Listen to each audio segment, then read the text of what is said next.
En este video analizaremos la importancia de la visita de José María Morelos a Poturo, donde ofreció servicios religiosos. Más tarde regresó acompañado por diputados que redactaban la Constitución de la nueva nación. ¿Qué localidades estaban incluidas en la parroquia de Churumuco donde servía? Se dice que Morelos ofició misa en la iglesia de San Pedro Apóstol, ubicada en el Churumuco Viejo. Si no fuera cierto, ¿dónde realizó actividades religiosas durante su tiempo en la parroquia? Gracias por acompañarnos en este recorrido por la vida de José María Morelos y Pavón. Ahora, adentrémonos en los episodios más significativos de su paso por Poturo y la región de Churumuco, donde su labor pastoral y compromiso con la comunidad marcaron una huella profunda. A través de relatos y documentos, reconstruiremos cómo Morelos contribuyó no solo desde el púlpito, sino también en la formación de una nación que apenas comenzaba a imaginarse libre. Prepárense para descubrir detalles poco conocidos y comprender el contexto que forjó a uno de los personajes más emblemáticos de nuestra historia. El juicio final. Imaginen la escena. Es el mediodía del 12 de noviembre de 1815. En el Palacio de Santo Domingo, en la Ciudad de México, se instala un tribunal de la Santa Inquisición. Dos jueces, el doctor Manuel de Flores y el doctor Matías Monteagudo, se sientan a juzgar a un cura rebelde. Han oído hablar de él, pero ahora lo tienen frente a ellos. Le preguntan su nombre, esperando una respuesta humilde, pero el prisionero, sin titubear, los mira a los ojos y responde con voz firme: «Me llamo don José María Morelos». ¿Quién era este hombre, más allá del líder militar y del enemigo del virreinato? Para entender su grandeza, debemos ir atrás en el tiempo, mucho antes de que se convirtiera en un héroe de la independencia. La familia y los primeros años. Morelos nació el 30 de septiembre de 1765 en Valladolid, la hermosa capital rosada de Michoacán. Sus padres eran José Manuel Morelos, un carpintero, y Juana Pavón, la hija de un maestro de escuela. A diferencia de lo que se ha creído, Morelos no fue un niño sin educación. Como su abuelo paterno era maestro, es muy probable que haya sido él quien le enseñó a leer, escribir y a hacer las operaciones básicas desde pequeño. Podemos imaginárnoslo asistiendo a la escuela de su abuelo, aprendiendo diligentemente los fundamentos que, más tarde, lo ayudarían en su vida adulta. El desgarramiento familiar. Sin embargo, su infancia no fue fácil. Cuando Morelos tenía apenas 10 años, su vida dio un giro dramático. Sus padres se separaron. Su padre, agobiado por problemas financieros y deudas de juego, huyó a San Luis Potosí llevándose a su hijo mayor Nicolás. Su madre, doña Juana, se quedó en Valladolid con Morelos y su hermana recién nacida. La situación se volvió aún más desesperada al año siguiente, cuando el abuelo de Morelos, quien los apoyaba, falleció. Ante la falta de recursos, doña Juana intentó por todos los medios que Morelos ingresara al seminario para que continuara sus estudios y tuviera un futuro digno, pero le negaron la beca que tanto necesitaba. El camino hacia Apatzingán. Esta serie de desgracias obligó a Morelos a tomar una decisión difícil. A la edad de 14 años, abandonó Valladolid y los estudios para trabajar. Su destino fue la tierra caliente de Michoacán, donde se dedicó a labores del campo. Pasó de la escuela al arado, de la ciudad al campo. Este periodo de su vida, marcado por el trabajo arduo, es fundamental para entender al hombre que se convertiría en el siervo de la nación. Las dificultades y el contacto con la realidad del pueblo forjaron el carácter, la fuerza y el espíritu de un hombre que, años más tarde, regresaría para liderar a miles de personas en la lucha por la independencia. El regreso del hombre. Al regresar a la escena inicial, el tribunal inquisidor pregunta quién es él. Y Morelos no solo responde con su nombre, sino que su vida entera, marcada por el esfuerzo y las dificultades, responde por él. El hombre que se sentó en ese banquillo verde, el mismo que de niño no pudo seguir sus estudios, se había convertido en el líder más importante de la insurgencia. Su historia personal es, en sí misma, el reflejo de la lucha que emprendió. La tierra caliente, forjadora de un héroe. La historia de esta etapa de la vida de nuestro héroe comienza en 1779, cuando un adolescente de apenas 14 años es arrancado de la vida cómoda de Valladolid. Su nombre es José María y por circunstancias familiares es enviado a la hacienda de San Rafael Tagüejo en Apatzingán. Este cambio no es solo geográfico, es un golpe brutal. Va del ambiente culto de la ciudad al trato rudo de rancheros y peones. Deja atrás a su familia, sus amigos y sus estudios. En sus propias palabras, es como pasar del paraíso al infierno. La leyenda popular nos cuenta que Morelos fue vaquero o arriero, pero la verdad, de acuerdo con sus propios testimonios, es mucho más precisa. En los escritos de su puño y letra y ante el Tribunal de la Inquisición, Morelos afirmó que su ocupación fue la de labrador, y esta no era una labor simple, era una categoría social respetable. Morelos no era un simple peón. En la hacienda añilera de su tío Felipe Morelos y Ortuño, él se encargaba de la administración. Llevaba los libros, vigilaba a los peones y esclavos y hacía las cuentas. ¿Por qué él? Porque su tío no sabía leer ni escribir. Este joven, que dejó atrás sus estudios, se convirtió en el cerebro administrativo de la finca. Esta experiencia le dio un conocimiento profundo de la geografía, de la gente y del comercio, habilidades que le serían vitales muchos años después. En el desempeño de sus funciones administrativas, Morelos asumía responsabilidades que iban más allá del manejo interno de la hacienda. Entre sus principales tareas estaba la realización de viajes entre Tagüejo y Apatzingán, donde efectuaba diversas transacciones comerciales en beneficio de la finca. Para llevar a cabo estos encargos, organizaba y guiaba recuas de mulas y burros, lo cual implicaba no solo la logística de los desplazamientos, sino también el resguardo y manejo de los animales y las mercancías. Se dice que, posiblemente, Morelos llegó a viajar hasta las ferias de Acapulco durante la llegada del galeón de Manila. Esta experiencia explicaría el profundo conocimiento que demostró posteriormente sobre ese territorio durante su campaña militar. Es probable que de estas actividades surgiera la versión de quienes lo describen como arriero. Sin embargo, su labor como arriero formaba parte esencial de su trabajo administrativo en la hacienda de Tagüejo, más que una ocupación exclusiva.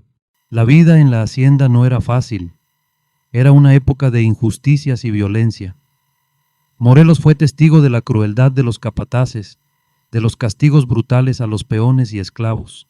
No es descabellado pensar que estas experiencias le marcaron el alma y alimentaron el fuego de la justicia que más tarde encendería la guerra de independencia.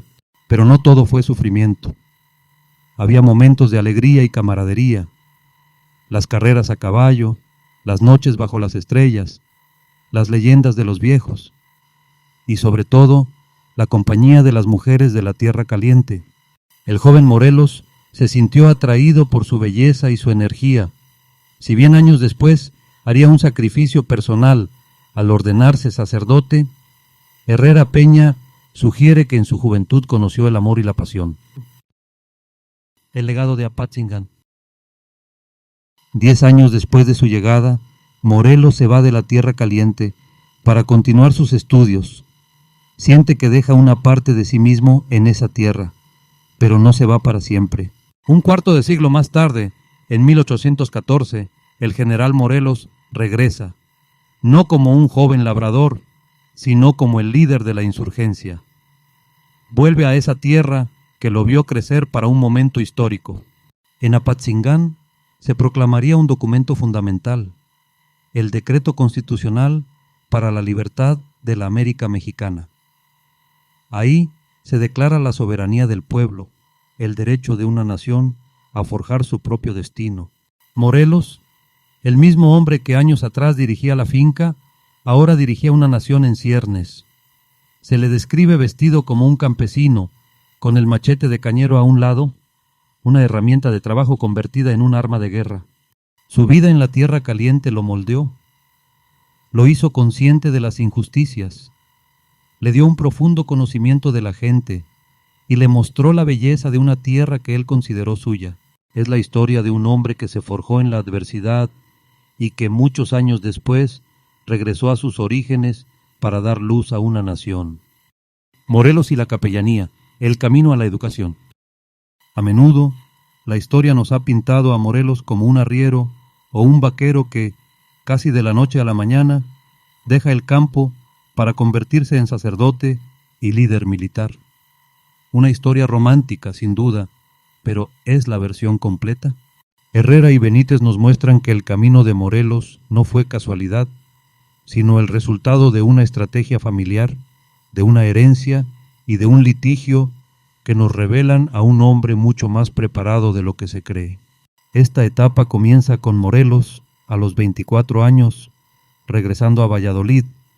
Los historiadores se han preguntado por qué un hombre que había sido agricultor durante 10 años en la tierra caliente, de repente decide internarse en el seminario.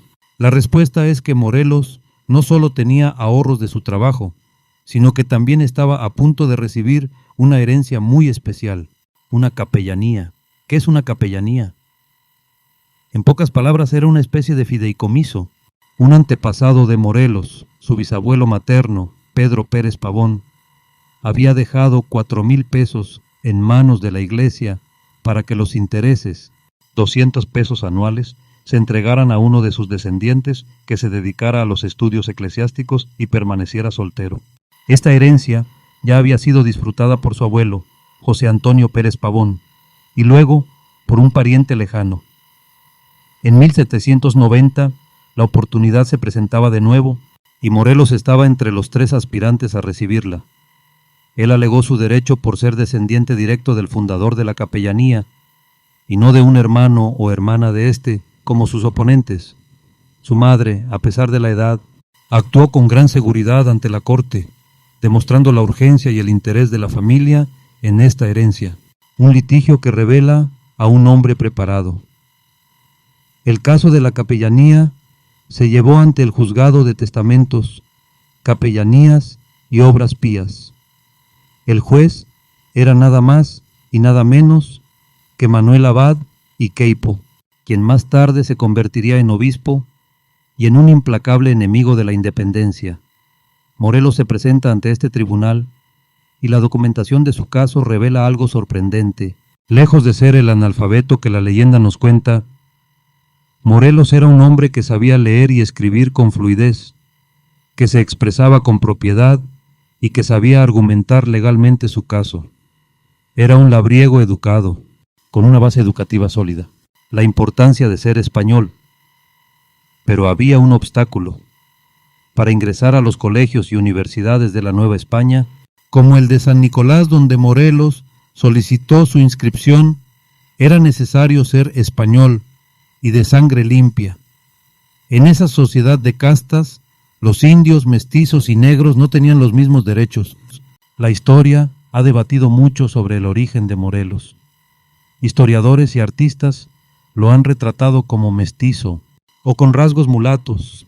Nicolás Bravo, por ejemplo, asumió que Morelos no era de origen español por el color moreno de su piel.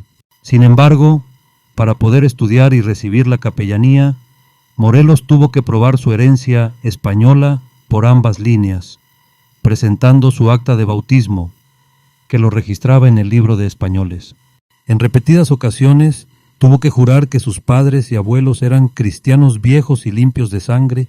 Esto no significa que la leyenda de su mezcla de sangres sea falsa, sino que, para la sociedad de su tiempo y para cumplir con las condiciones de la herencia, Morelos tuvo que probar su estatus de español, es decir, de criollo.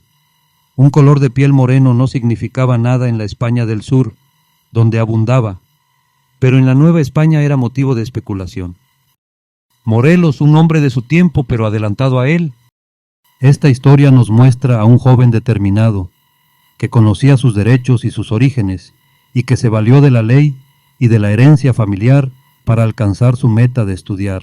La ironía es que este hombre, que luchó por el reconocimiento de su casta para poder educarse, se convertiría en un líder que proclamaría que el color de la cara no cambia el del corazón ni el del pensamiento.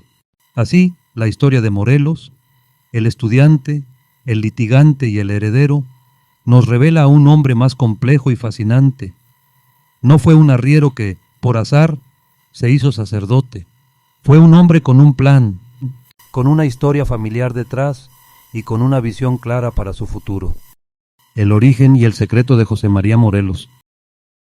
Continuemos con el análisis de la vida de Morelos, que ahora se adentra en sus orígenes familiares, revelando complejidades y un secreto que influyó directamente en su educación.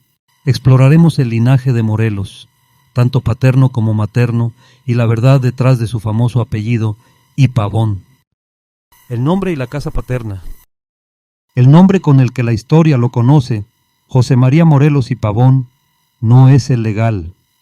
Su verdadero nombre, según su acta de nacimiento, era José María Teclo Morelos Pérez. Él y Pavón, que denota nobleza, como el que usaba el juez Abad y Queipo, no estaba en su acta. A pesar de esto, su nombre de batalla, Morelos y Pavón, triunfaría sobre la realidad legal. Su familia paterna, los Morelos, tenía viejas raíces en el poblado de Sindurio, cerca de Valladolid, donde poseían tierras. Su padre, don Manuel, y sus antepasados paternos estaban registrados en los libros de españoles. El linaje se había mezclado con castizas, hijas de español y mestizo, según los registros. Su tío segundo, Felipe Morelos Ortuño, hijo de una castiza, adquiriría una finca en Apatzingán, donde Morelos el caudillo trabajaría durante 10 años. La casa materna, el secreto de la abuela. Aquí es donde se encuentra el gran misterio. El abuelo materno de Morelos, José Antonio Pérez Pavón, era el primer beneficiario de la capellanía. Él era profesor y tenía una escuela en Valladolid. El secreto comienza con la boda de José Antonio. Se casó secretamente en 1744, a los 18 años, con Juana María Estrada. Tuvieron 2 hijos, Juana, la madre de Morelos, y Ramón. Su esposa, Juana María, quien se cree que pudo llamarse también Guadalupe Estrada, falleció en Querétaro, al parecer durante el parto de su hermano Ramón. La madre de Morelos, Juana, empezó a usar el apellido Pavón Pérez, y luego simplemente Pavón, invirtiendo y suprimiendo apellidos. El origen del pecado y la capellanía. La razón del matrimonio secreto y el misterio del apellido se encuentran en el padre de José Antonio, el bisabuelo de Morelos, Pedro Pérez Pavón.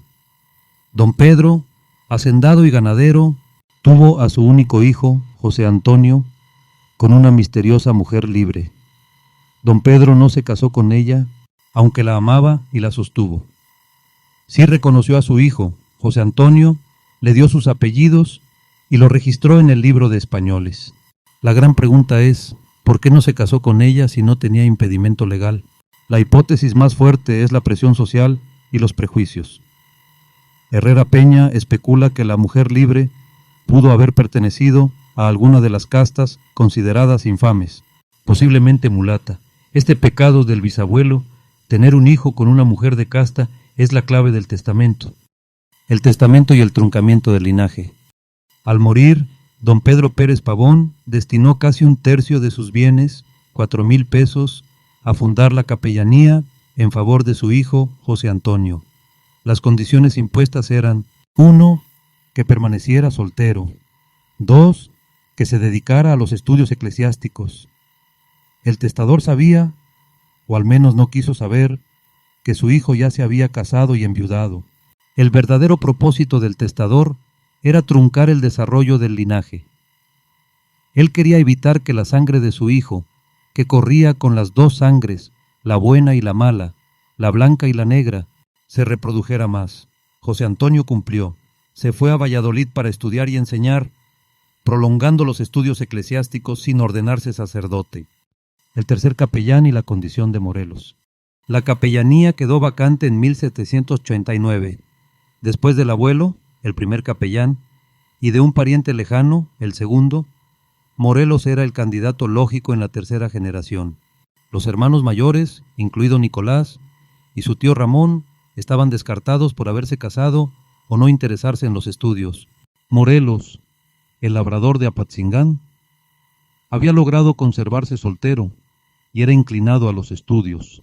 Para reclamar la herencia, Morelos tuvo que probar su estatus de español. Aunque su origen legal lo identificaba como español, su origen real, según Bulnes, parecía definirlo como indio o mestizo de español y mulata. El hecho de que en la mitra, sede episcopal, se le pidiera presentar testigos para confirmar que era descendiente de cristianos viejos y limpios de sangre, sugiere que había sospechas sobre su linaje. A pesar de las presiones sociales, la grandeza de Morelos se demuestra con el siguiente pensamiento suyo: pero siempre considerará degradante e inhumana la distinción de castas, la condición infame que guardan las que descienden de negros y la oprobiosa esclavitud, porque el color de la cara, según sus palabras, no cambia el del corazón ni el del pensamiento. Finalmente, como lugarteniente de Hidalgo, Morelos emitiría un bando ordenando que todos los habitantes, excepto los españoles, se nombraran americanos y que no habrá esclavos. Morelos en el Colegio de San Nicolás, el forjado de una mente brillante. Continuando con nuestro recorrido por la vida de José María Morelos, ahora nos enfocaremos en una etapa crucial y muchas veces malentendida: su paso por el Colegio de San Nicolás. Suele creerse que Morelos fue un estudiante mediocre o que su paso por las aulas fue fugaz. Sin embargo, los documentos históricos y las crónicas del colegio nos cuentan una historia muy distinta, la de un hombre de 25 años que, con una madurez poco común, se entregó en cuerpo y alma a la disciplina académica más rigurosa de su tiempo. La Facultad de Artes, la llave del saber. Cuando Morelos fue interrogado años después por la Inquisición, declaró haber estudiado gramática, filosofía y moral. Estos estudios pertenecían a la Facultad de Artes, conocida entonces como la Facultad Menor. En aquella época, las artes liberales se dividían en el trivium, gramática, retórica y lógica, y el quadrivium, aritmética, geometría, astronomía y música. Se llamaban artes liberales porque eran propias de hombres libres, a diferencia de las mecánicas o manuales destinadas a los esclavos. Obtener un título en esta facultad era indispensable.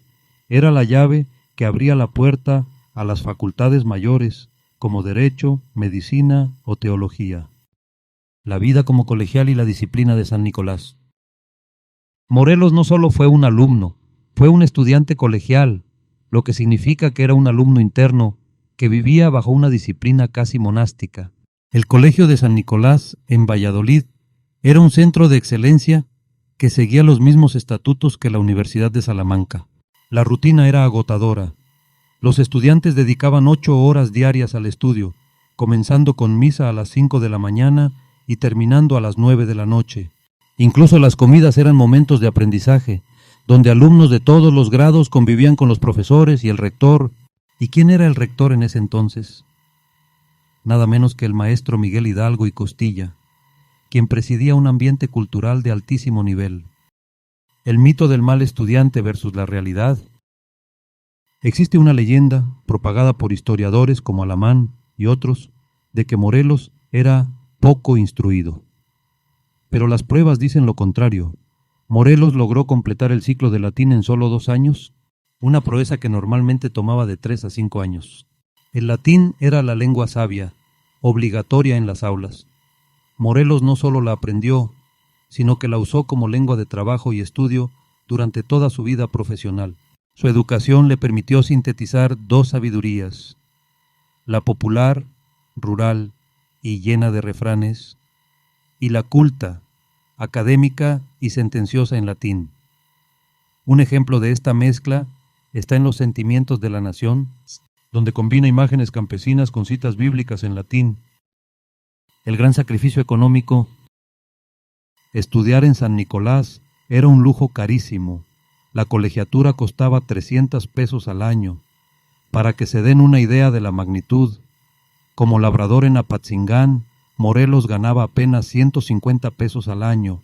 Para costear su carrera de bachiller, invirtió todos sus ahorros de 10 años de trabajo, y aún así le faltaba dinero. Esta presión económica, sumada a que tenía 25 años, siendo mucho mayor que sus compañeros, lo motivaba a no perder ni un minuto. Sabía que su éxito dependía de obtener altas notas para asegurar el fallo del Tribunal de Capellanías o una beca. Un líder formado en la excelencia. Morelos no fue un improvisado. El rigor de San Nicolás moldeó su carácter con la misma fuerza que el artesano labra la cantera. Aquel hombre que vemos después liderando ejércitos era el mismo que vestía túnica, manto azul y bonete, y que participaba en los intensos duelos de conocimientos llamados sabatinas. Su paso por el colegio nos muestra a un hombre profundamente serio y comprometido, que entendía que la educación era el único puente hacia su futuro y el de su familia. Imaginaban a Morelos como un estudiante de excelencia, dominando el latín y viviendo bajo una disciplina tan estricta. Morelos y la pérdida de la herencia, un conflicto entre luces y sombras. Ahora vamos a explorar un momento crítico en la vida de José María Morelos, un punto de inflexión donde la justicia, los prejuicios personales y las intrigas políticas se entrelazaron para cambiar su destino y el de su maestro, Miguel Hidalgo. En esta parte que titulamos La pérdida de la herencia, nos traslada a octubre de 1791, un año marcado por sentencias dolorosas y conspiraciones silenciosas en los pasillos del Colegio de San Nicolás. La sentencia, un golpe basado en el pecado ajeno. Apenas iniciado el curso escolar en 1791, Morelos recibió un golpe devastador. El Tribunal de Capellanías dictó sentencia en su contra el 18 de octubre. El motivo: el juez lo declaró descendiente de una unión ilegítima. La injusticia: no se trataba de los padres o abuelos de Morelos, sino de su bisabuelo, don Pedro Pérez Pavón, y su relación con una mujer libre. El criterio fue un criterio novedoso y arbitrario. De haberse aplicado antes, ni siquiera el abuelo de Morelos habría podido gozar de la herencia. El beneficiado. La sentencia favoreció a José Joaquín Carnero, quien, a pesar de ser más joven y un pariente más remoto, fue preferido por venir de una línea legítima. El juez Abad y Queipo, el resentimiento hecho ley. Para entender esta sentencia, debemos mirar al hombre que la dictó, el licenciado Manuel Abad y Queipo. La historia nos revela una paradoja psicológica profunda. Hijo del pecado. El propio juez era un hijo ilegítimo, un hijo natural, que cargó toda su vida con la vergüenza de su origen. Proyección del odio. Incapaz de perdonar a sus propios padres, Abad y Queipo repudiaba a cualquiera que tuviera relaciones ilícitas o descendiera de ellas. Sentencia personal. Al condenar a Morelos por el pecado de su bisabuelo, el juez estaba, en realidad, castigando simbólicamente a su propio padre. Consecuencias futuras. Años después, este mismo juez, ya como obispo electo, sufriría el rechazo del nuevo orden nacional por esa misma ilegitimidad que tanto lo atormentaba. La conjura contra el rector Hidalgo. Mientras Morelos perdía su herencia, su maestro y rector, Miguel Hidalgo, enfrentaba su propia tempestad. Un aire pesado de conspiración se respiraba en San Nicolás. Cargos contra Hidalgo. Se le acusaba de tener relaciones con una mujer, de ser arrogante por su gran sabiduría y de ejercer un control espiritual excesivo sobre la sociedad. El miedo al saber. Hidalgo había logrado suprimir tratados teológicos obsoletos mediante el análisis público, demostrando un poder intelectual que irritaba a las autoridades europeas. El contexto mundial. Tras la Revolución Francesa y la independencia de Estados Unidos, España temía que líderes criollos como Hidalgo sembraran ideas de libertad. El castigo. La estrategia era destituirlo, expulsarlo de Valladolid y enviarlo a una misión remota para humillarlo y restarle influencia. El poder de la palabra y la luz. En su discurso inaugural de 1791, Hidalgo utilizó la retórica para denunciar la conjura en su contra. El texto cierra con una reflexión poderosa sobre la verdad, la lengua como arma. La palabra puede enaltecer o envilecer. Es un fuego que puede incendiar un bosque o proyectar luz. La metáfora de Malco. Se cita el pasaje donde San Pedro hiere a Malco, quien solo llevaba una linterna. El mundo a menudo ataca a quien trae la luz, porque de ninguna cosa se dan los hombres por tan ofendidos como de la luz ajena. Esta frase resume la esencia del conflicto. Aquellos que viven en las tinieblas del prejuicio y la ignorancia temen y atacan a quienes portan la antorcha del conocimiento y la justicia. Tanto Morelos como Hidalgo experimentaron este rechazo violento por parte de un sistema que se sentía amenazado por su luz. Resistencia. A pesar de las cadenas y la persecución, la palabra de justicia no puede ser encadenada. Estos eventos de 1791 no fueron simples trámites administrativos.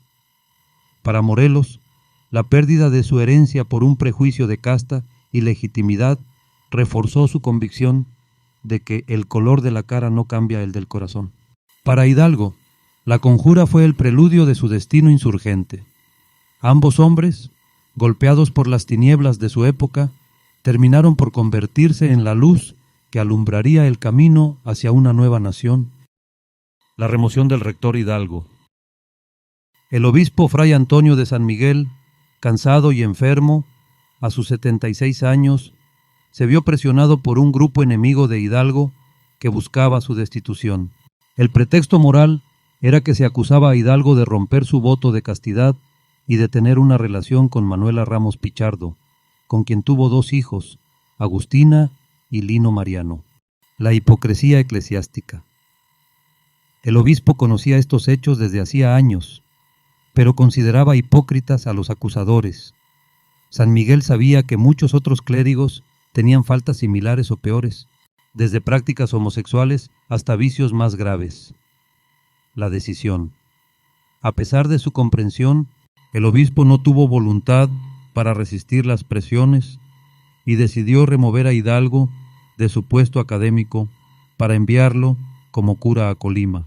Hidalgo, apodado el Zorro por su astucia, no se retiró sin antes jugar sus cartas de manera magistral.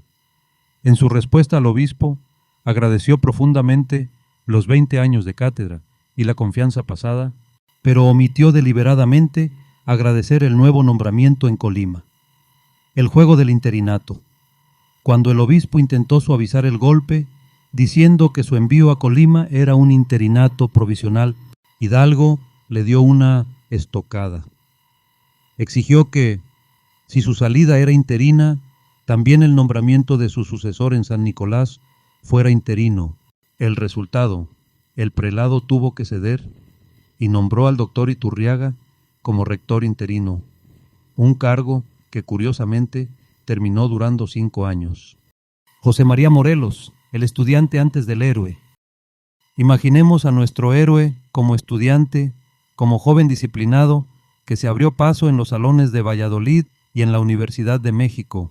Se lo imaginan con casi 30 años, sentado frente a sus maestros, con un bonete azul en la cabeza, respondiendo preguntas de filosofía y lógica. Morelos no fue un estudiante común. Fue un hombre que decidió formarse académicamente cuando muchos ya habían definido su destino. Morelos comenzó con la gramática, la base del lenguaje, y pronto pasó a la filosofía, considerada el edificio de las ciencias. Allí se estudiaba todo, desde la física aristotélica hasta la moral. Y no fue un alumno cualquiera. Obtuvo el primer lugar en filosofía. Sí, el primer lugar. en una disciplina que nunca ha sido fácil, ni entonces ni ahora. ¿Quién de ustedes recuerda haber sacado el primer lugar en una materia difícil? Imaginen lo que significaba hacerlo en filosofía, en pleno siglo XVIII. Examen en la universidad. En 1795, Morelos viajó a la Ciudad de México. La capital era descrita por Humboldt como la más hermosa del continente. Allí, en la solemne aula mayor de la universidad, presentó su examen para obtener el grado de bachiller en artes. El acto era un verdadero ritual. Doctores con túnicas de colores, bedeles con masas de plata y un jurado que lo interrogaba sobre gramática, lógica y filosofía. Imaginen la tensión. Responder en latín, controlar los nervios, demostrar memoria y razonamiento. Al final, los doctores decidieron por unanimidad que Morelos era apto. Ese día se convirtió en bachiller en artes. La vocación sacerdotal. Pero ¿qué camino seguiría después?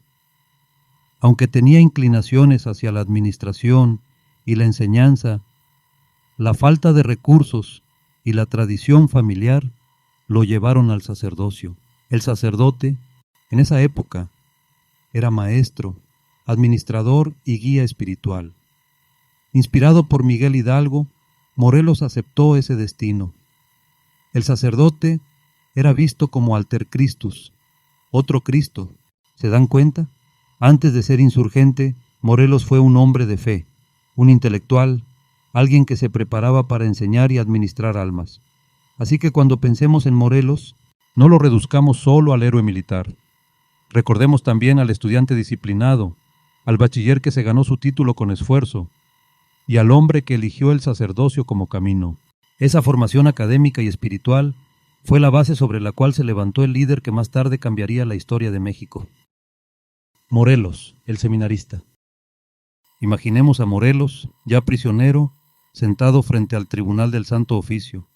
El inquisidor le pregunta por su vida, su origen, su familia, sus estudios, y él, con serenidad, responde que en Valladolid se ordenó de todo orden, hasta el de presbítero.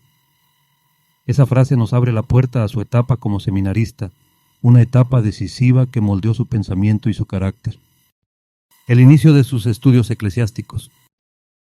En marzo de 1795, justo después de obtener el primer lugar en filosofía, Morelos inicia sus estudios de teología moral en el Seminario Tridentino de Valladolid, pero ahora ya no es un colegial interno, es un cursante capense, un alumno externo que debe llevar en la calle una gran capa negra que lo identifica como seminarista. Su situación económica es precaria. Sostiene a su madre viuda y a su hermana, y aunque no sabemos si obtuvo una beca, su excelencia académica hace muy probable que así fuera. La tonsura, el primer paso hacia el sacerdocio. Para avanzar en la vida eclesiástica, Morelos debe recibir la tonsura, un rito que lo consagra a Dios y lo separa simbólicamente del mundo. El obispo le corta un pequeño círculo de cabello, símbolo de renuncia al siglo, y le impone una tela blanca que representa al hombre nuevo. Con la tonsura llegan también privilegios. El canon, que lo protege de agresiones, el fuero, que lo somete solo a tribunales eclesiásticos, y la inmunidad, que lo exime del servicio militar y ciertas cargas civiles. Estos privilegios explican por qué, al caer preso, el inquisidor exige que se le retiren los grilletes, no por humanidad, sino por derecho clerical. La vida de estudio. Morelos continúa sus estudios con disciplina férrea. Lleva teología moral y teología escolástica bajo la guía del licenciado José María Pisa, pero también bajo la influencia intelectual de su antiguo rector, Miguel Hidalgo. Aprende qué es la teología, cómo surgió, cómo evolucionó desde los evangelistas hasta los grandes concilios, y cómo se convirtió en una disciplina que busca explicar la revelación sin traicionar su esencia. La tradición teológica, de los evangelistas a la escolástica. En sus libros, Morelos recorre siglos de pensamiento cristiano. Los escritos del Nuevo Testamento, los padres de la Iglesia, los concilios que definieron dogmas y finalmente la gran tradición escolástica. Pedro Lombardo, Santo Tomás de Aquino, San Buenaventura, Duns Scoto, Guillermo de Ockham. Todos ellos forman parte del universo intelectual que Morelos estudia cada día al salir del seminario, repasando mentalmente sus lecciones mientras camina por las calles de Valladolid. El joven Morelos y la fragua de su carácter. Mientras tanto, el seminarista camina cada tarde de regreso a casa. Jóvenes y bellas damas pasan a su lado. Algunas le sonríen. Él devuelve el saludo con cortesía, pero su mente está en otra parte. Su madre y su hermana lo apoyan. Él se concentra en sus libros. Su vida es estudio, disciplina y preparación para el sacerdocio. Así era Morelos antes de ser insurgente. Un hombre profundamente formado, disciplinado, consciente de su vocación y de su misión. Su paso por el seminario no fue un trámite. Fue la fragua donde se templó su carácter, su pensamiento y su sentido del deber. Para entender al héroe, primero hay que conocer al seminarista. Morelos, el subdiácono. Continuando el viaje por la vida de José María Morelos, pero no por los caminos de la guerra ni por los campos de batalla, vamos a entrar a los pasillos silenciosos del seminario de Valladolid, a las capillas donde resuenan cantos gregorianos, y al palacio episcopal donde un hombre de 30 años está a punto de dar un paso que marcará su destino. Los años de seminario. Morelos no fue, como algunos dijeron, un estudiante improvisado. Durante casi 3 años, de 1795 a 1797, se entregó con disciplina a los estudios teológicos necesarios para recibir los órdenes eclesiásticos. Avanzó rápido, sí, pero no por favoritismos vacíos. Sus exámenes eran rigurosos, sus compañeros eran brillantes, Cos, Santa María, Verduzco, y él siempre aparecía entre los primeros lugares. No era un genio deslumbrante, pero tampoco un mediocre. Era un hombre serio, constante, responsable. Las 4 órdenes menores. En noviembre de 1795, Morelos solicita oficialmente recibir la tonsura, los 4 órdenes menores y el subdiaconado. Los órdenes menores eran simbólicos, pero profundamente significativos. Portero, guardián del templo. Lector, transmisor de la palabra divina. Exorcista, encargado de expulsar los demonios, los reales y los metafóricos. Acólito, portador de la luz y asistente del altar. Cada rito tenía un objeto, una frase, un gesto. Cada uno marcaba un paso más hacia la vida clerical. El subdiaconado, el primer gran compromiso. El subdiaconado era otra cosa. Aunque antiguamente era un orden menor, la Iglesia lo elevó a mayor por sus exigencias. Guardar el celibato y rezar diariamente el breviario. Para un hombre como Morelos, de carácter fuerte y afectos intensos, el celibato sería una carga difícil, y años después, ante la Inquisición, admitiría haberlo quebrantado. Para ser admitido como subdiácono, Morelos presenta su solicitud, su acta de bautismo, sus certificados de estudio y testigos que avalan su limpieza de sangre. Durante 3 días, en la parroquia de Apatzingán, se anuncia su nombre en plena misa para que cualquiera pueda denunciar un impedimento. Nadie lo hace. Los vecinos, en realidad, ya sabían que aquel joven ranchero de Tahuejo se había convertido en un hombre instruido, un bachiller en artes, un futuro sacerdote. El examen y la aprobación. El canónigo Antonio Belaunzarán, un personaje pintoresco, famoso por su enorme puerta de cantera, examina a Morelos y a otros aspirantes. Los declara idóneos.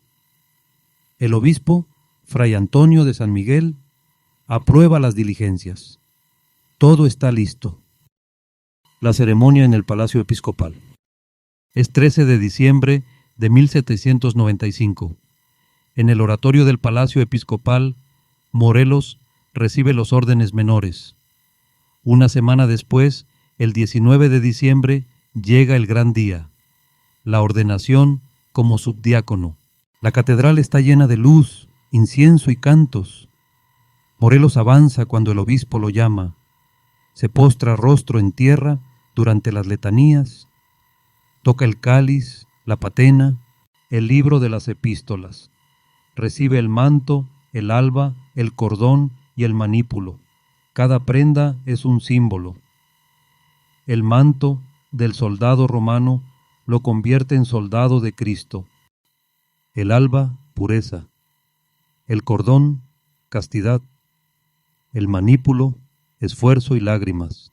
Al salir, lo esperan su madre Juana y su hermana Antonia. Lo abrazan con orgullo.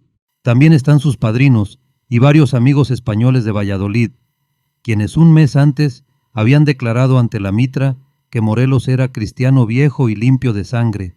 Las campanas repican. El cielo es azul. Morelos tiene poco más de 30 años y acaba de convertirse en subdiácono. Antes de ser general, antes de ser insurgente, antes de ser héroe, Morelos fue un hombre profundamente formado en la disciplina, el simbolismo y la espiritualidad del mundo clerical. Su ordenación como subdiácono no fue un trámite, fue un compromiso solemne, un paso decisivo en la vida de un hombre que, sin saberlo aún, estaba destinado a cambiar la historia de México. Morelos, el catedrático de Uruapan. Hasta ahora hemos seguido a Morelos como estudiante, seminarista y subdiácono. Hoy lo veremos en un papel distinto, uno que revela su vocación más profunda, la enseñanza, no en una gran ciudad, no en un colegio prestigioso, sino en un pequeño pueblo rodeado de montañas, ríos y huertas, Uruapan. Uruapan, un paraíso para un maestro. Uruapan, a finales del siglo XVIII, era un rincón casi paradisíaco. Ríos cristalinos, montes verdes, huertas cargadas de frutas, un clima tibio y sereno, un lugar donde la naturaleza parecía cantar. Allí llega Morelos en enero de 1796, con poco más de 30 años, recién ordenado subdiácono. No viene como guerrero ni como político, viene como maestro. Le asignan la cátedra de gramática y retórica en la escuela del pueblo. Su sueldo, 123 pesos al año, poco más de 10 pesos mensuales, lo suficiente para sostener a su madre, a su hermana y continuar sus estudios. El maestro entre libros y tentaciones. Durante 2 años, Morelos camina por las huertas de Uruapan con libros bajo el brazo. A veces son textos de gramática para sus alumnos, otras, tratados de teología para sus propios estudios. El río Cupatizio canta a su lado. La cascada de la Tzaráracua lo acompaña y, como en todo pueblo, también lo acompañan las tentaciones. Mujeres hermosas que pasan con cántaros en la cabeza, miradas que se cruzan, sonrisas que invitan.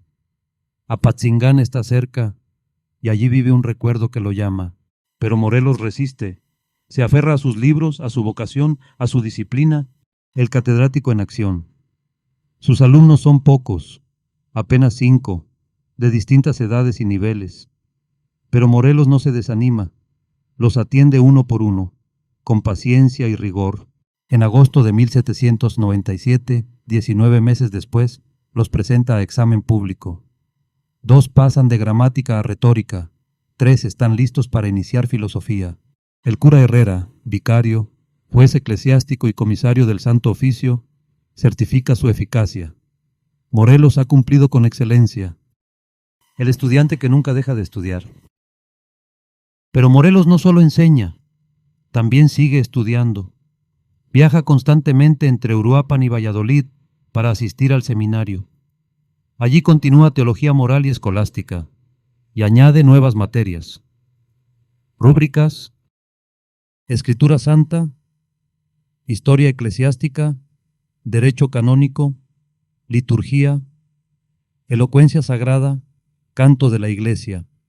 Participa en debates con otros clérigos. Expone conferencias, defiende tesis. El cura Herrera deja constancia de su dedicación. Morelos estudia y enseña al mismo tiempo. sin descuidar ninguna de las dos tareas, sacerdote de facto. En abril de 1796 ocurre algo decisivo. Aunque Morelos solo es subdiácono, el obispo le concede licencias extraordinarias. Puede celebrar misa, predicar, confesar hombres y mujeres, administrar sacramentos, funciones reservadas a diáconos y presbíteros. Morelos, sin ser sacerdote de derecho, lo es de hecho, y lo ejerce con responsabilidad. Canta epístolas y evangelios, bautiza, casa, confiesa, predica, acompaña procesiones, da extremaunción. Su oratoria es clara, sobria, neoclásica. Nada de adornos barrocos. Sus sermones son breves, directos, lógicos. Y la gente lo escucha con respeto. En Uruapan, Morelos no solo enseña gramática y retórica. Se forma como orador, como administrador, como guía espiritual. Allí, entre ríos y montañas, se forja el carácter del hombre que más tarde dirigirá ejércitos, redactará leyes y convocará congresos. Antes de ser general, Morelos fue maestro, y quizá, en el fondo, nunca dejó de serlo. Morelos, el diácono y siervo de Dios.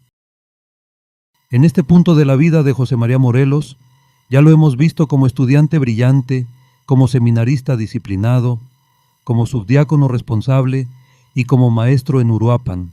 Ahora lo veremos dar un paso más en su camino hacia el sacerdocio.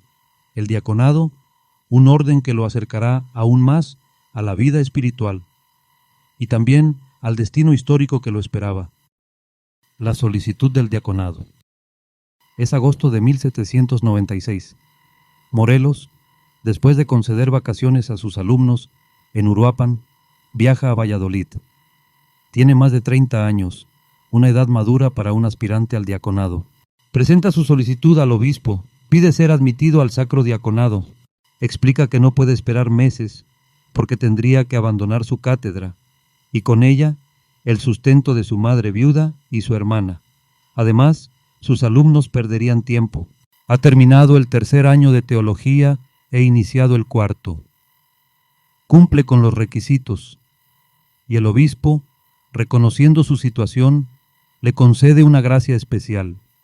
Dispensa los intersticios, es decir, los tiempos obligatorios entre un orden y otro.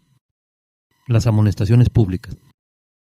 Como marca la tradición, el obispo ordena que Morelos sea amonestado públicamente en la parroquia de Uruapan durante 3 días festivos. En plena misa, el cura anuncia su nombre y pide que, si alguien conoce algún impedimento, una falta moral, un escándalo, un pecado grave, lo declare bajo pena de excomunión. Pero nadie dice nada. No hay reyertas, ni vicios, ni rumores, ni faldas que lo comprometan. Solo testimonios de que Morelos es muy buen ejemplo. El acta se envía a Valladolid. Todo está listo para el examen. El dramático Sínodo 25. Es 10 de septiembre de 1796. A las 9 de la mañana, en la Catedral de Valladolid, se instala el temido Sínodo 25, un examen riguroso presidido por 3 figuras severas.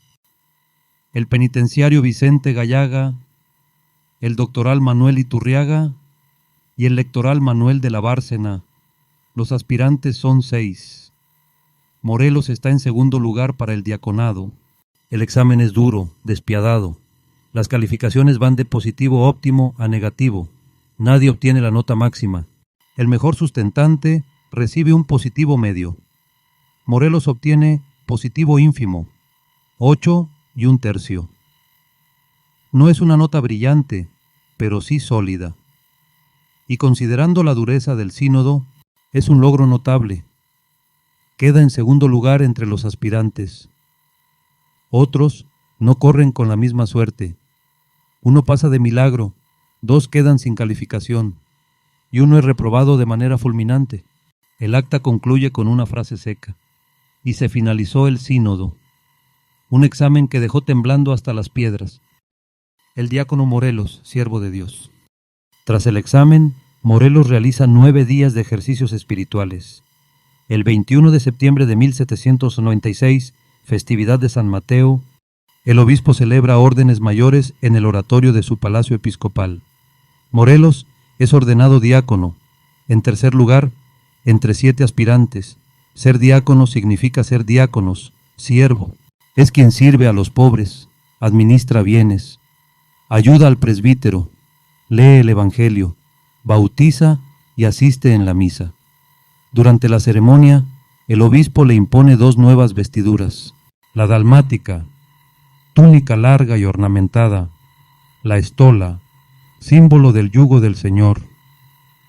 Morelos toca el libro santo y escucha las palabras solemnes. Recibe el poder de leer el evangelio en la casa de Dios. El regreso a Uruapan, un ejemplo vivo. El nuevo diácono vuelve a Uruapan.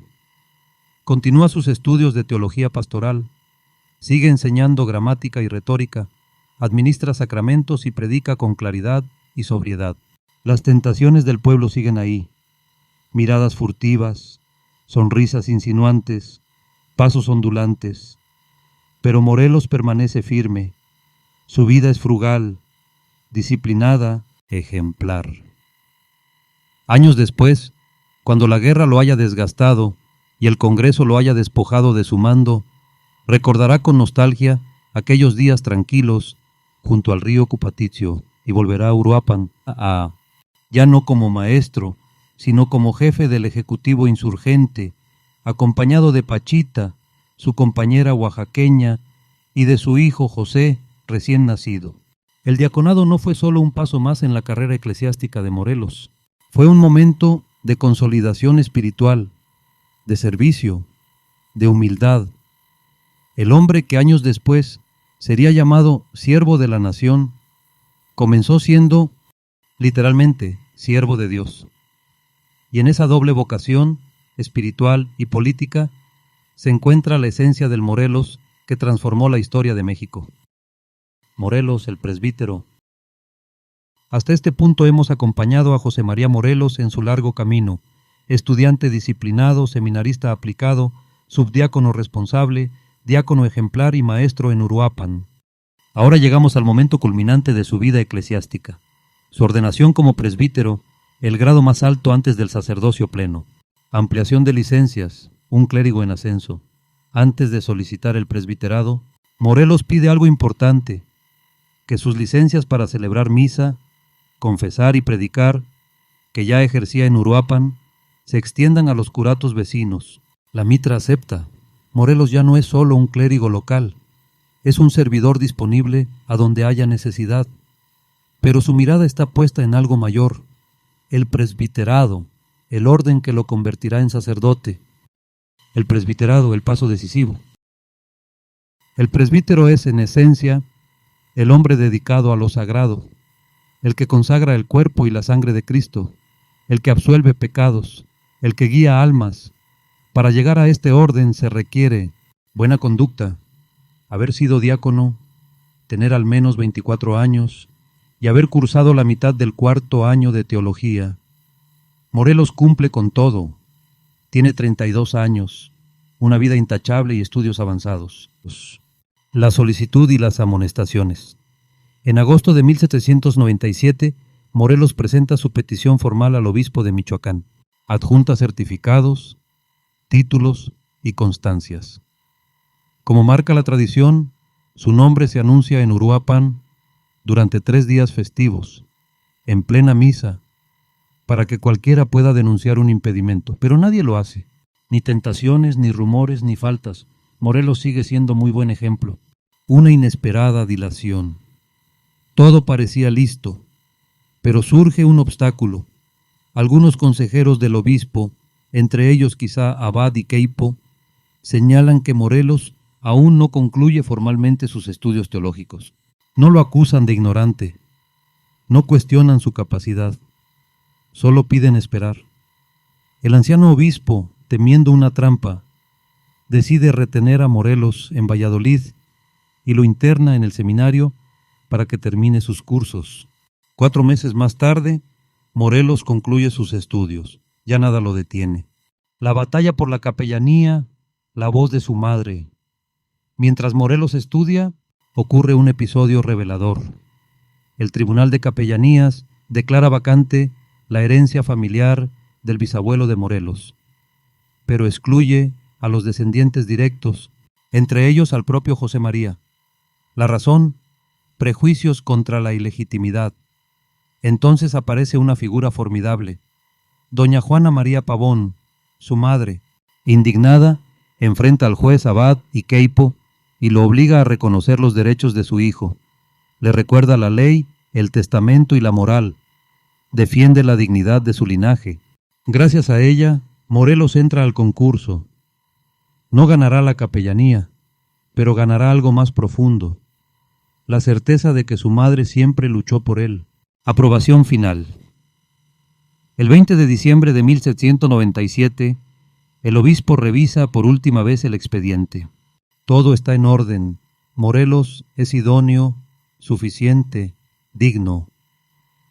Ordena que se le incluya en la matrícula para recibir el presbiterado al día siguiente, la ceremonia del 21 de diciembre de 1797. Es jueves, 21 de diciembre. Faltan 3 días para la Nochebuena. En el oratorio del Palacio Episcopal, el obispo celebra órdenes mayores. Morelos aparece en el lugar 19 de la lista. Avanza cuando escucha su nombre, se postra durante las letanías, y entonces ocurre el momento supremo. El obispo impone sus manos sobre su cabeza tonsurada. Un gesto que viene desde los apóstoles. Un gesto que transmite poder espiritual. Morelos recibe la estola cruzada sobre el pecho y la casulla, símbolo del yugo del Señor. Sus manos son ungidas con aceite. Toca el cáliz y la hostia. Recibe el poder de consagrar, de absolver, de celebrar misa. Es sacerdote. La familia, un instante de gloria. Al salir, Morelos busca a su familia. Su madre, Juana, lo mira con orgullo. Ha cumplido su misión. Su hijo es sacerdote. Antonia, su hermana, sonríe feliz. Nicolás, su hermano mayor, deja atrás sus aventuras para acompañarlo. Es un momento de plenitud. Una familia unida, celebrando un triunfo espiritual y humano. Morelos ha alcanzado la cima de su formación religiosa, pero no sabe que este día luminoso será también el umbral de un camino oscuro. Muy pronto, la vida tranquila del sacerdote dará paso al torbellino de la historia, y aquella familia que hoy celebra, sin saberlo, está destinada a atravesar el infierno de la guerra. Por ahora, celebremos con ellos. El 21 de diciembre de 1797, José María Morelos se convierte en presbítero, y el destino de México comienza a tomar forma. Morelos en Churumuco, el cura que llegó al infierno y sembró esperanza. Cuando José María Morelos terminó sus estudios y se convirtió en sacerdote, tenía ya más de 30 años. Hasta ahora lo hemos acompañado en su ascenso académico y espiritual. Estudiante brillante, seminarista disciplinado, diácono ejemplar, presbítero consagrado. Había pasado años enteros entre libros, maestros y exámenes en Valladolid y Uruapan. Su vida era tranquila, ordenada, casi cómoda. Pero todo cambió cuando el obispo, el 25 de enero de 1798, le envió una carta nombrándolo cura interino de Churumuco, un pueblo muy distante en la Tierra Caliente. Morelos recibió la noticia con alegría. Él mismo escribió al obispo diciendo que aceptaba el cargo con increíble regocijo, aunque sabía que podía costarle la vida. Y no exageraba. La Tierra Caliente era famosa por su calor insoportable, sus enfermedades y sus caminos peligrosos. El viaje hacia el sur. Según cuenta Ernesto Lemoine, Morelos no viajó solo. Se llevó consigo a su madre, doña Juana María Pavón, y a su hermana Antonia, que lo habían acompañado en Valladolid. Las 3 personas dejaron Uruapan a finales de enero de 1798 y tomaron rumbo hacia el sur, siguiendo los viejos caminos tarascos. El viaje era duro. Había que bajar por montañas empinadas, cruzar ríos peligrosos y soportar un calor que parecía salir del suelo. Pero Morelos iba decidido. Era su primer curato y quería cumplir bien. El recuerdo del volcán Jorullo. Cuando Morelos se acercaba a Churumuco, todavía se veían los efectos del desastre que había sacudido la región casi 40 años antes. La erupción del volcán Jorullo, ocurrida el 29 de septiembre de 1759. Aquel volcán había nacido de repente, en medio de las tierras de cultivo.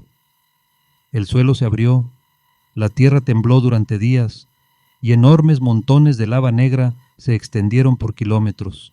Los pueblos cercanos quedaron cubiertos de ceniza, las huertas se quemaron, los animales murieron, la gente huyó como pudo. Algunos de los que vivían en Churumuco en tiempos de Morelos eran hijos o nietos de aquellos que habían escapado del desastre, otros regresaron a su tierra, algunos venían de la Huacana, otros de rancherías que desaparecieron bajo la lava. Y aunque habían pasado décadas, los montones de piedra negra, los campos secos y los cerros pelones seguían recordando la furia del volcán. ¿Cómo era Churumuco cuando Morelos lo vio por primera vez? Imaginemos la escena. Desde lo alto de un cerro, Morelos ve por primera vez el pueblo que será su hogar. No ve calles, no ve casas de adobe, solo un montón de chozas de bajarete y techos de paja o zacate, dispersas sin orden, como si el viento las hubiera dejado caer allí. Es un día de febrero de 1798. El sol cae a plomo sobre la tierra. Los perros buscan sombra. Las mujeres cargan agua desde un ojo de agua pobre y escaso. Los hombres descansan bajo los árboles flacos llamados cirandas y capiris. De pronto, por el camino polvoriento, aparece un pequeño grupo. Un sacerdote moreno, de mirada seria, montado en un caballo cansado.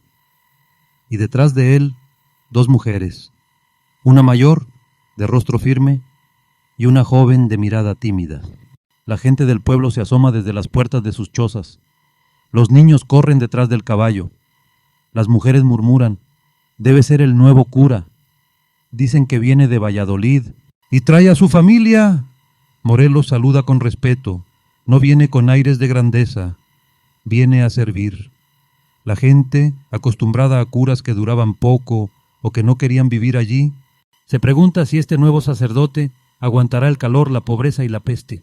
Dan Stanislavski, que estudió la región siglos después, cuenta que los abuelos de los habitantes de 1942 recordaban una iglesia antigua, hecha de madera y con techo de paja. Esa era la iglesia que Morelos encontró. Una capillita humilde, pobre pero viva, donde la gente rezaba y se reunía, pero había algo más. A un lado del pueblo, entre piedras negras y tierra seca, se levantaban las paredes de una iglesia inconclusa. Era la futura iglesia de San Pedro Apóstol, la misma que siglos después quedaría bajo las aguas de la presa Infiernillo, la iglesia inconclusa y la fe después del volcán. Después de la erupción del Jorullo, la gente de la Huacana y de los alrededores llegó a Churumuco buscando refugio. Venían asustados, pobres, pero con una fe encendida por el miedo y la esperanza. Los huacanenses que estaban ahí refugiados por causa del volcán Jorullo, junto con los churumuquenses, empezaron a levantar la nueva iglesia, como una promesa a Dios por haberlos dejado con vida. Pero por alguna razón, quizá falta de dinero, quizá enfermedades, quizá cansancio, tal vez porque los huacanenses regresaron a sus lugares de origen, la obra quedó abandonada. Cuando Morelos llegó, encontró una iglesia de bajarete con techo de paja o de zacate donde podía dar misa, y otra iglesia grande, de piedra, a medio construir. Hoy en día algunos dicen que Morelos dio misa en la iglesia que hoy está bajo el agua, pero no fue así. Esa iglesia no estaba terminada. Lo que sí es cierto, y más hermoso, es que Morelos ayudó a construirla. Así que en vez de decir que Morelos dio misa en la iglesia del viejo Churumuco, que hoy se encuentra sumergida, tal vez sea mejor decir que organizó a los parroquianos para reanudar la obra y que ayudó a edificarla con sus propias manos. Luis Carrillo dice que Morelos ayudó a construir esa iglesia con sus propias manos, y tiene sentido. Morelos constructor. Al ver la iglesia inconclusa, Morelos entendió que ese edificio era más que un templo, Era un símbolo de esperanza para un pueblo golpeado por el volcán, la pobreza y el abandono. Así que reunió a los hombres del pueblo. Les habló con sencillez, con fuerza, con cariño. Les recordó que la fe también se construye con las manos, y juntos, poco a poco, fueron levantando muros, acomodando piedras, cargando arena, preparando mezcla. Morelos trabajaba como uno más. Trabajó como albañil, uniendo piedras con la mezcla, dirigía el trabajo, animaba a los cansados. La iglesia no se terminó durante su estancia, pero gracias a él, la obra volvió a tomar vida. Unos años después de que Morelos se marchara de Churumuco, la iglesia de San Pedro Apóstol por fin fue terminada. La jurisdicción parroquial de Morelos. Morelos debía atender un territorio amplio que abarcaba los municipios actuales de La Huacana y Churumuco. Churumuco era la sede principal y La Huacana la subsede. Se puede considerar que José María Morelos recorría extensas distancias a caballo para atender las comunidades comprendidas dentro de su jurisdicción religiosa. Realizaba visitas a diversas haciendas que en esa época representaban los principales núcleos poblacionales. Probablemente recorría rutas de varios días, siendo la primera parada la estancia de Poturo, un lugar por el que desarrolló un afecto especial. Años más tarde, regresaría allí acompañado de los diputados encargados de redactar la Constitución. En Poturo se agrupaban las rancherías vecinas, como el Salitre y Potrero de Corpus. De ahí se dirigía a Inguarán, realizaba allí los servicios religiosos que fueran necesarios, y al día siguiente se dirigía a la hacienda de la Presentación. Después iba a la hacienda de Santa Efigenia, cerca del Cangrejo, y de regreso pasaba a La Huacana, San Pedro Jorullo, Oropeo y Tzinagua. Tuvo poco tiempo para encargarse de estas demarcaciones, ya que pocos meses después se enfermó debido a una epidemia que afectaba a la región, la tragedia familiar. Pero pronto, el clima y las enfermedades golpean a la familia. Morelos cae gravemente enfermo, por lo que decide trasladarse a Tamacuaro de La Huacana, donde decide vivir para estar más cerca de Pátzcuaro y Valladolid. Su madre, que ya venía delicada, empeora. Su hermana también enferma. Lemoyne explica que Morelos quería llevarlas él mismo a la Tierra Fría para salvarlas, pero no pudo. Su caballo lo tiró. Quedó incapacitado y no podía moverse. Desesperado, pidió a sus feligreses que llevaran a las dos mujeres a Pátzcuaro. Antonia, por ser joven, empezó a mejorar, pero doña Juana María no resistió. El 5 de enero de 1799 murió en Pátzcuaro.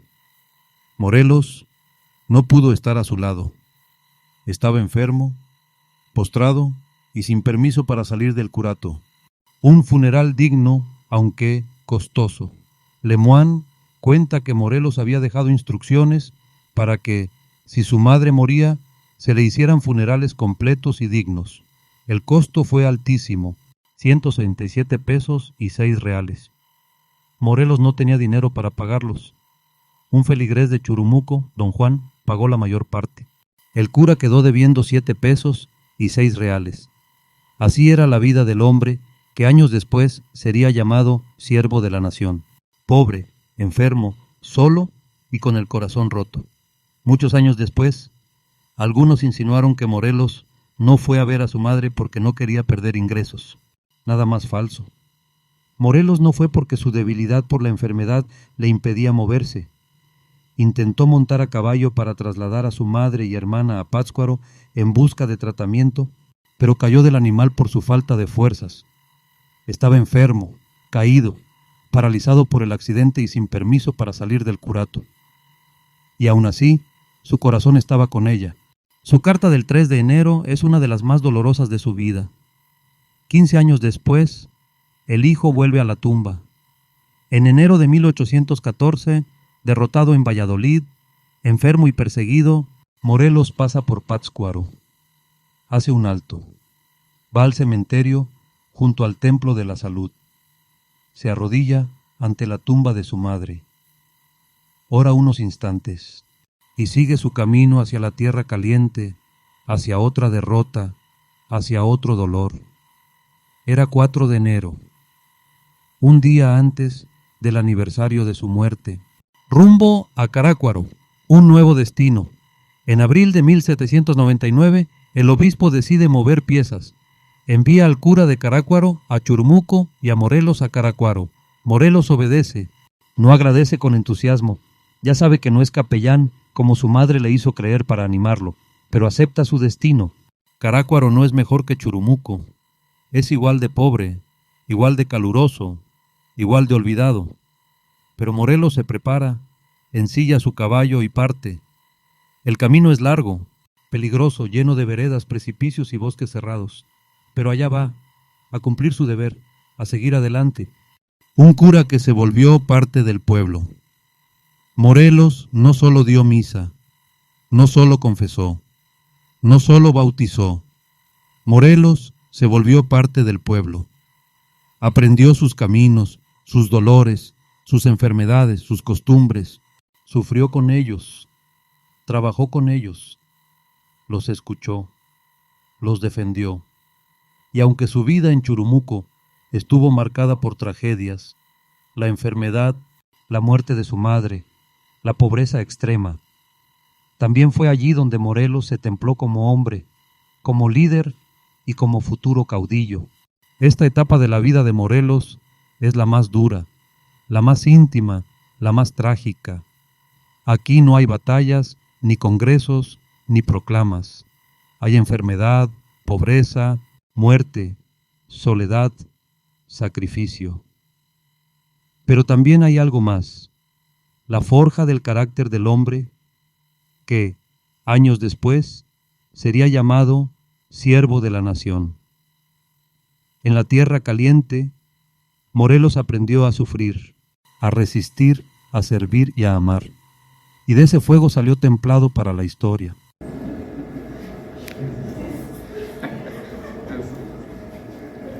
Donde yo nací fue el jardín de la Nueva España, mi amada Valladolid. Soy un humilde siervo de la nación, insurgente convencido que la felicidad del pueblo y de cada uno de los ciudadanos consiste en el gozo de la igualdad, seguridad, propiedad y libertad. No debe nunca existir diferencia alguna entre las personas, no importa si nada tienen, ni el color de su piel, pues el color de la cara no cambia el del corazón y el del pensamiento. Y son nocivas la extrema miseria y la extrema riqueza. La idea de independencia no fue una casualidad. Sepan que la soberanía solo reside en la nación. Toda nación es libre y está autorizada para determinar la clase de gobierno que le convenga y no ser esclava de otra. Tenía casi 20 años sin ver a mi maestro, don Miguel Hidalgo, y no dudé cuando me invitó a acompañarle. Me contó sobre las razones del movimiento que encabezaba y sobre la importancia de organizarse para poder decidir libremente nuestro futuro, sin imposiciones.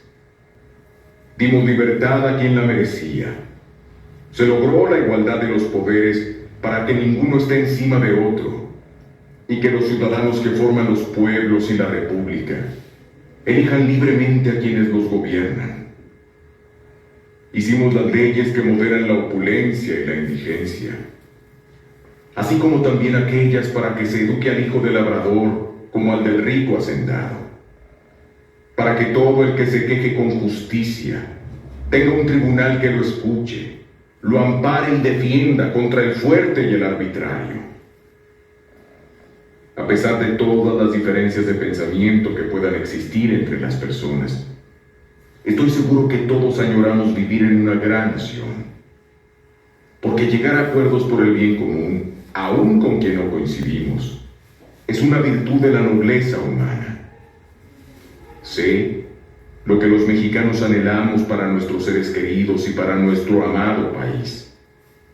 Por ello les pido que nunca olviden el motivo de esta lucha, donde miles de mexicanos anónimos dieron su vida para construir esta nación que no disfrutaron. Ustedes y las futuras generaciones tienen la obligación y la responsabilidad de perpetuar los ideales de libertad y justicia, Entendamos que nuestra actual misión es trabajar día a día y construir ese México que todos soñamos. El ser honestos y congruentes con nosotros mismos y ayudar a todo aquel que lo requiera. Que fortalezcamos nuestros valores y los transmitamos a los que nos siguen. Que todo esto se dé sin atropellos e injusticias, procurando siempre los caminos del entendimiento y la tolerancia. Queridos hermanos, aprovechemos la ocasión tan oportuna que nos ha marcado el destino. En la mano la libertad les ha dispuesto la fortuna de cuidar por lo que nosotros luchamos. Si ahora no se liberan de los yugos modernos que se imponen, nunca lograrán su total libertad. Vivan todos los pueblos del mundo, pero ninguno que domine a otro. ¡Viva México! Y todos los mexicanos.